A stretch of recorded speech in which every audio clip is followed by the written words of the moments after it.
Selamat datang di Boom Offside. Hari ini gue mau coba bahas dulu ya. Pertama-tama kita akan coba bahas dulu soal Ballon d'Or, di mana akhirnya Messi yang memenangkan Ballon d'Or untuk yang ke-7 kalinya. Lalu setelah itu baru kita akan membahas pertandingan semalam yang sangat seru, yaitu antara United melawan Arsenal, di mana United akhirnya berhasil membungkam Arsenal dengan skor 3-2 di kandang sendiri. Oke, kita ke Ballon d'Or dulu yang pertama ya. Kita tahu ini berarti Ballon d'Or ini kan sekarang sudah dipegang oleh France Football ya, sudah nggak bekerja sama lagi dengan FIFA gitu. Jadi pemilihannya pun juga berdasarkan sistem voting yang kalau nggak salah dilakukan oleh wartawan, juga dari pelatih-pelatih dan yang lain-lainnya lah mungkin. Tapi sistemnya voting. Nah di sini kalau Messi menang ya, memang dia kita tahu musim lalu dia berhasil membawa Argentina juara Copa America, pun secara toleran statistik Messi juga terbilang cukup baik. Namun ketika ditanya apakah sebenarnya Messi kah yang paling layak atau enggak, kalau menurut gue dengan segala hormat untuk Messi ya, memang dia pemain terbaik dunia, tapi untuk tahun ini, Ballon d'Or tahun ini sepertinya Messi bukan pilihan yang layak untuk memenangkan Ballon d'Or. Kenapa? Karena menurut gue yang mungkin yang lebih pantas itu adalah Jorginho ataupun Kante ataupun Lewandowski. Karena Jorginho maupun Kante ini juga selain mereka berkontribusi di klub, mereka juga di negara, mereka juga banyak memberikan kontribusi di klub, terutama Chelsea, di mana juga Chelsea akhirnya bisa memenangkan penghargaan Best Club of the Year gitu kan. Ya tentu tidak terlepas dari peran kedua pemain ini gitu, apalagi Kante kan yang sangat berjasa sekali di Prancis, terutama untuk Prancis memenangkan World Cup juga waktu itu, juga tidak lepas dari andil Kante yang begitu besar gitu. Jadi buat gua pemain ini antara Jorginho atau Kante ini yang lebih cocok lah untuk memenangkan Ballon d'Or. Juga Lewandowski gitu kan, untuk musim lalu dan juga sebenarnya musim ini juga masih layak dengan torehan golnya dan kontribusinya untuk Bayern Munich. Tapi ya itulah voting, akhirnya pun Messi yang memenangkan votingnya dan dia meraih Ballon d'Or untuk yang ke-7 kalinya gitu. Jadi ya Ronaldo pun juga ini merasa ya udah, dia nggak merasa tertekan atau apa. Dia mengatakan sendiri bahwa yang saya pedulikan sekarang adalah bagaimana saya memberikan contoh kepada pemain bola muda, bagaimana saya memberikan kontribusi untuk tim saya sekarang yaitu United. Jadi dia nggak begitu terlalu peduli ya tentang Ballon d'Or ini gitu juga ya. Tapi ya inilah sebenarnya mungkin juga kalau menurut gue ini wartawan memilih voting pun Messi menang karena ya ini bisa jadi bahan berita yang bagus untuk mereka, bisa ramai gitu. Karena ya balik lagi kedua nama Messi dan Ronaldo ini kan menjadi pusat perhatian gitu, yang menjual lebih banyak berita gitu kepada orang-orang gitu. Jadi ya kemenangan Ballon d'Or Messi yang ke-7 ini tentunya juga yang untuk menambah berita mereka gitu, untuk semakin lebih panas, semakin lebih ramai dan hal-hal yang lainnya gitu, dikait-kaitkan juga dengan Ronaldo yang baru punya 5 Ballon d'Or gitu. Tapi itulah gue pun juga nggak ngerti gimana objektivitas pemilihannya seperti apa ya. Tapi ya udahlah, itu Messi sudah menang gitu, Messi, dan ya itu dia punya Ballon d'Or yang ke-7. Lalu kita beralih ke match antara United dan Arsenal. Nah, ini match yang menarik ya di tengah pekan.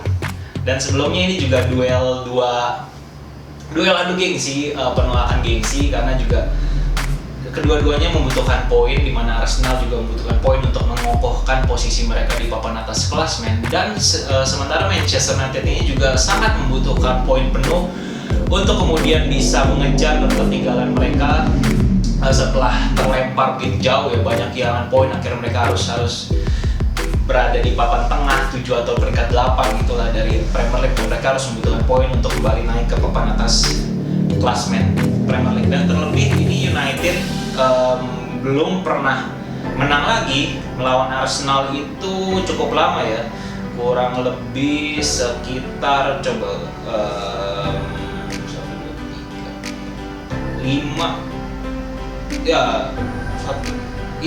4 match, kurang 4 atau 5 match lah MU belum bisa kembali menang melawan Arsenal semenjak tahun 2019. Jadi pertemuan antara MU dan Arsenal itu MU belum pernah menang lagi melawan Arsenal. Jadi pertandingan ini sangat penting bagi United untuk memperbaiki rekor mereka.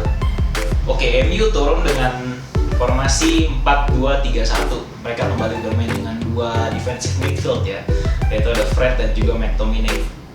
Kalau kita lihat di awal-awal ini MU bermain juga seperti biasanya kurang jelas, kurang memiliki arah permainan yang jelas. Sementara Arsenal ini memang melakukan high press yang tinggi terhadap MU. Jadi itulah yang menyulitkan permainan dari MU itu sendiri, sehingga MU harus melakukan banyak bola-bola direct ke depan dengan long ball dan semacamnya. Dan akhirnya pun terjadi gol. Arsenal duluan mencetak gol di menit ke menit ke-13. Jadi dari Smith Rowe yang menerima umpan dari Elneny, asis dari Elneny, dia berawal dari corner. Nah, inilah yang menjadi perdebatan banyak orang, di mana sebelum Emil Smith Rowe ini menendang bola untuk masuk ke gawang United, David De Gea terlanjur terlebih dahulu jatuh karena tidak sengaja kakinya diinjak oleh Fred. Nah, apakah banyak yang bertanya mungkin apakah gol ini menjadi sah atau tidak sih sebenarnya?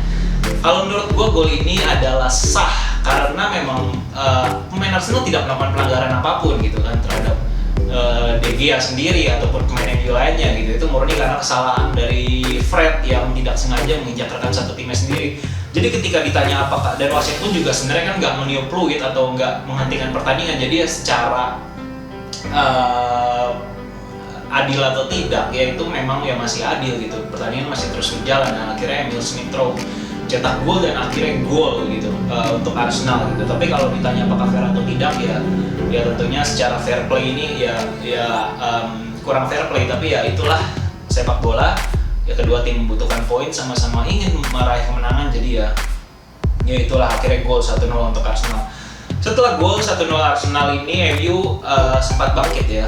Jadi mereka yang tadinya jarak antar ini itu jauh, kemudian menjadi mulai rapat. Mereka bermain lebih berani untuk keluar menyerang. Dan akhirnya Fred pun juga bisa menebus kesalahannya. Dia memberikan assist yang sangat-sangat berharga kepada Bruno Fernandes, dan Bruno akhirnya mencetak gol 1-1 menyamakan kedudukan bagi United sebelum turun minum. Di sini kita bisa lihat bagaimana defense Arsenal yang kurang baik, koneksi antara Ben White dan juga Gabriel serta Tomiyasu dan juga satu back kiri lainnya yaitu Tavares kurang begitu baik koordinasi mereka, sehingga bisa membiarkan Fred yang biasanya berada di luar kotak penalti tiba-tiba bisa masuk ke dalam kotak penalti, penetrasi kotak penalti, dan akhirnya memberikan assist yang sangat berharga untuk Bruno Fernandes. Oke, 1-1 turun minum di babak kedua. Ini kembali bagaimana back kanan dan kiri Arsenal ini menjadi titik lemah bagi Arsenal di hari itu hari kemarin itu, karena kemudian kita kalau bisa kita lihat gol kedua ini berawal dari Rashford. Dia bisa masuk ke dalam, dan back Arsenal ini kemudian telat untuk menutup pergerakan dari Rashford, sehingga Rashford bisa memberikan cutback kepada Ronaldo dan diselesaikan oleh Ronaldo dengan manis, mencetak gol ke 800-nya, dan spesial karena dia mencetaknya di Old Trafford Stadium.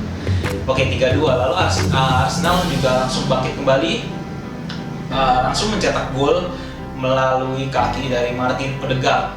Ya, jadi nggak lama, kurang lebih hanya 1 menit 2 menit, langsung bisa disamakan kembali oleh Arsenal.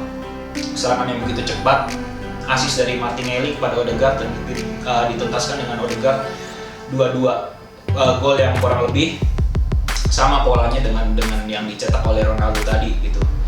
Lalu ini dia akhirnya petaka datang untuk Arsenal, di mana akhirnya Odegaard yang berhasil menyamakan kedudukan bagi Arsenal, kemudian melanggar Fred di dalam kotak penalti. Lagi-lagi Fred kemudian bisa masuk ke dalam kotak penalti dari MU, dan kemudian dia dilanggar padahal belum menyentuh bola, dilanggar, dan akhirnya Ronaldo mendapatkan penalti dan dia berhasil mengeksekusi dengan sangat tajam, sangat kencang, mengarah ke tengah, cukup cerdik. Dan akhirnya kemenangan 3-2 ini untuk MU sebuah hal yang sangat berharga, terutama bagi Michael Carrick ya, bahwa ini adalah pertandingan terakhirnya dan dia memutuskan untuk meninggalkan United setelah sebelumnya menjadi pemain dan asisten pelatih, dan mungkin dia ingin mencari pelajaran baru ya atau tantangan baru di luar. Tapi ya kita doakan semoga Carrick bisa menemukan kesuksesannya dan banyak belajar menjadi pelatih di luar sana. Oke, ini adalah hasil yang sangat baik bagi United. MU bisa kemudian memperkecil ketertinggalan poin dari papan atas klasemen Premier League. Dan Sabtu nanti sudah ada Rangnick yang akan menemani United berhadapan dengan Crystal Palace. Seperti apa kelanjutannya ya kita tunggu aja. Semoga Rangnick bisa membawa angin segar bagi United. Gitu dulu. Sampai ketemu lagi di Bung Offset selanjutnya. Bye bye.